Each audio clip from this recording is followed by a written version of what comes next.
pinalaki ko sinungaling tong anak ko? Oh, tama na yung mga ma'am, ha? Samantha, ano ang ebidensya mo na si Scarlett talagang kumuha ng pera mo? Akin na bag mo.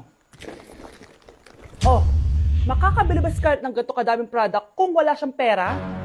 So, totoo nga, Scarlett? Anak, ano ibig sabihin nito, ha? Ano ba kayo? Hindi nyo ba alam? Ang tagal ko hinintay itong YOU Beauty's 11/11 Paskong Panalo Sale para mabili ko lahat to, no? Kasi meron silang big discounts at may pa-free gifts pa sila kapag bumili kayo ngayong 11/11. Ay, bongga pala. Just buy any two of these or just buy any two of the Sunbrella Sunscreen Series and get free travel sizes gifts worth 350 pesos. Hello, bet ko yun, anak. Marami pang freebies at special offers kapag tumutok kayo sa live ng YOU Beauty Philippines this 11/11 na yan. Kaya remember, buy 2, get 6 gifts. Aabangan ko yan. Ay, eto pala yung pera ko. Naipit lang pala. Oh, tapos sisisihin nyo tong anak ko. Diyos ko, kang bata ka. Tara na nga, anak. Mag-a-add to cart pa ako kauwi. O siya na, magsiuwi na kayo. Madami pa akong gagawin.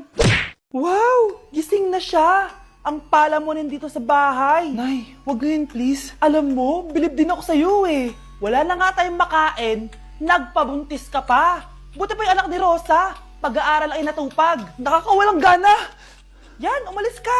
Diyan ka magaling. Kasalanan mo to. Sinira mo yung future ko. Ate, please, tigilan mo yan. Walang kasalanan yung bata. Hindi! Dahil dito, galit sa akin si nanay. Kaya dapat mawala na to. Ate, wag! Ate! Anak, kain ka na. Nay? Sorry anak ha sa mga sinabi ko. Hayaan mo, babawi ako sa'yo ha. Thank you, Nay. Nay, sumasakit tiyan ko. Nay. Oo, yung pinag-usapan natin ha. Hihintayin ko ng mga anak tong babaeng to. Pag nabigay ko na yung bata, ibigay mo na agad yung pera sa akin ha. Palak ibenta ni nanay yung anak ko. O anak, okay ka lang? Walang iya ka, Nay! Ang sama mo! Akala ko, totoo nagbago ka na. Pera pa rin pala yung nasa utak mo. Abay, bakit? Wala ka nang pakinabang dito. At least yung anak mo, mapapakinabangan ko. Wala ka namang papakain dyan eh. Napakasama mo! Lalayas na ako sa impyernong to! Sige, lumayas ka! Sino tinakot mo? Tignan natin kung saan ka pupulutin. Hello, Bes. Hello, Bes. Kilala mo ba si Edward? Oo, Bes. Siya yung ama ng dinadala ko. Mayaman pala sila, Bes. Gusto kanyang makita kasi gusto niyang panagutan yung baby mo. Talaga? Oo, Bes. Ito na yun, Bes. Bes, hindi mo na kailangan magtiis na nanay mo. Hindi pwedeng anak ko lang ang makikinabang sa yaman ng lalaking yun. Dapat ako din. Gusto mo ba talaga ako makilala, Scarlett? Oo, dahil hindi ako matatahimik. Magkita tayo malapit sa puno ng mangga. Ako ikaw, Scarlett. Galing ako sa future. Paano? Paano nangyari yun? Basta, Scarlett, ayusin mo yung mga desisyon mo sa buhay, ha? Sige na, baka mahuli pa ako ng mga humahabol sa akin. Sandali! Sino humahabol sa'yo? Sino ba yung humahabol sa kanya? May mangyayari ba masama bukas? Bakit di pa siya tumatawag sa akin? Nay, si Biana po, pumasok sa school. Gumala daw kasama yung mga kaibigan niya. Tumatawag? Hello? Si Scarlett po ba to? Kaibigan po to ni Brianna. Nakidnap po siya kanina. Hindi ko po alam anong gagawin. Tulungan niyo po kami. Sinakay po siya sa van. Nay, si Brianna! Nakidnap! Diyos ko! Anong gagawin natin, anak? Bakit tayo mo sumagot? Sabihin mo sa akin anong gagawin ko? Nay! Nay! Saan pumunta si nanay? Scarlett, dyan ka lang ha. Pupuntahan ko yung mga kidnapper. Napakadelikado naman ang ginagawa mo, Nay! Diyos ko, anong gagawin ko? Hello? Buti naman tumawag ka na. Alam mo, kasalanan mo lahat to eh. Kung pinaalam mo sana na makikidnap si Brianna, hindi sana pinigilan ko siya. Scarlett, may malaki tayong problema. Nasa bahay niyo yung humahabol sa akin. Magtago ka na. Scarlett! Nay! Oo, Scarlett. Galing ako sa future. Ikaw ba yung humahabol sa isang Scarlett? Hindi ko na siya kailangan. Ikaw ang solusyon. Solusyon saan? Dahil sa paulit-ulit na pagbabalik niyo sa nakaraan, lalong lumalala ang sitwasyon namin. Hindi ko maintindihan. Kailangan mo na mamatay! Matagal na dapat kaming patay ni Brianna. Pilit mong binabalikan na nakaraan. Kaya ikaw ang papatayin ko. Nay! Panaginip lang pala lahat yun. O anak, okay ka lang? Si ate kasi panay puyat kaya ganyan siya. Nay, Brianna, buhay kayo? Oo ate, buhay kami. Anak, sumama ka na sa amin. Sumama ka sa akin. Bes, kailangan kita. Oh, Bes, na paano ka na naman? Kasi feeling ko may iba na si Michael. Ah, sige pa, Bes. Ano pa? Tapos sinasabihan niyang maganda yung ibang babae. Pagdating sa akin, sinasabi niya, oily na daw ako. Tapos mukha na daw ako zombie. Oh, talaga? Ano pa? Bes, ano ba? Nakikinig ka ba talaga sa akin? Eh, totoo naman mukha kang oily at zombie, Bes. Gamitin mo kaya tong Mugwort Clay Stick ng Skintific.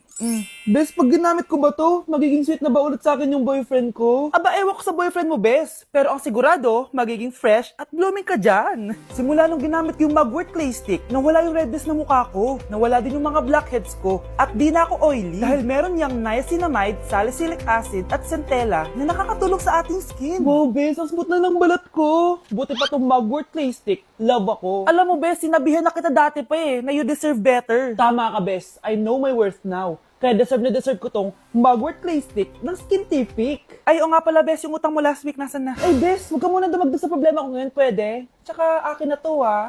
Bye-bye! Walang iya talaga yung babaeng yun. Grabe, ang pangit ko pala dati nung bata ako. Sino itong tumatawag? Hello? Scarlett, wag kang papasok bukas sa school ha? Ha? Bakit? Sino ka ba? Basta, sundin mo na lang ako please. Ano yun? Ang weird. Oh, anak, hindi ka pumasok? Ah, opo, Nay. Masakit po yung pagkaramdam ko Ah, pagaling ka, anak, ha? Anak, yung school mo, nasusunog. Nasusunog, Nay? Totoo nga yung sinasabi ng caller kanina. Grabe. Buti na lang, anak, hindi ka pumasok sa school ngayon. Sino na naman tumatawag na to? Hello? Sino to? Scarlett, wag kang matutulog ngayong gabi ha? Ikaw na naman? Paano mo nalalaman yung mga yan, ha? Scarlett, please, sundin mo na... Anak, matutulog na ako, ha? Ikaw din, huwag ka na magpuyat. Ah, sige po, Nay. Tatapusin ko lang po itong pinapanood ko. Kung hindi ako matutulog, ano namang gagawin ko buong gabi? Matutulog na lang ako. Baka niloloko lang ako ng caller na yun. Nay! Nay! Gising, Nay! Ano nangyari, anak? Binabangungot ka, Nay! Buti gising ka pa. At nagising mo ako. Sino ba talaga yung caller na yun?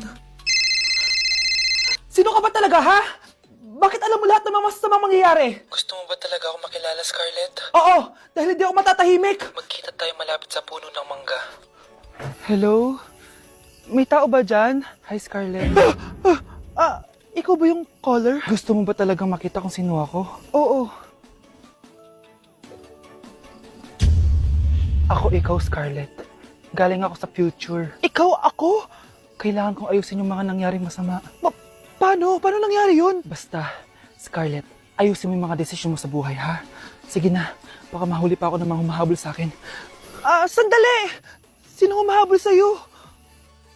Hi guys! So samahan nyo kami, pupunta tayo ng Bacolod. So ayan, nakadating na kami at pagdating nga namin, sobrang lakas ng hangin, grabe. Sa airport pa lang, ramdam ko na yung saya ng Mascara Festival. Kaya lalo ako na-excite. Hala, may paganto pa ang Horizon Management. Parang artista talaga, char. Dahil kilala sa chicken inasal ang Bacolod, abay syempre kailangan natin tikman agad yan. At grabe, bagong luto tong piyaya na to, kaya sobrang lambot ng loob niya guys. First day pa lang, ang dami na namin napuntahan. Gaya ng San Sebastian Cathedral at dito sa The Ruins, grabe, parang ibang bansa yung feels dito. Must visit talaga to guys. Pagkatapos nga namin gumala, nag-crave yung mga kasama namin ng seafood. Grabe, ang sasarap dito, promise. Next day is BP Day guys. Sobrang nag-enjoy ako sa mga booth dito guys. Una kong tinry itong Pinoy drop ball nila. Pagkatapos eto naman guys yung color game. Favorite ko to nung bata ako O diba? Nanalo pa ako. Susunod ko namang tinry itong pula o puti. Madali lang naman to kasi dalawang kulay lang naman ang pagpipilian mo. At ang panghuli kong tinry ay ang bingo nila. Grabe, nakaka-tense. Alam mo yung feeling na mananalo ka na dapat tapos iba-ibang numero yung lumalabas. So dito guys, kinakabahan na ako. Kasi naman, first time kong kakanta sa stage at sa maraming tao. Kinanta ko nga pala yung Nothing's Gonna Change My Love For You. Huy, di magsising. Grabe talaga yung suporta ng mga bakulod nun. Kaya naman nagpakilig kami ng malala guys. Huy, OA. First time namin to ni Hannibal siya nasa stage. Thank you so much po BP sa sobrang sayang experience na to. Hindi ko talaga to makakalimutan. After namin mag-perform, gumala na kami dito sa may Lacson Street. Sobrang haba pala nito. So ayun guys, sana nag-enjoy kayo dito sa mini vlog ko and see you guys next time!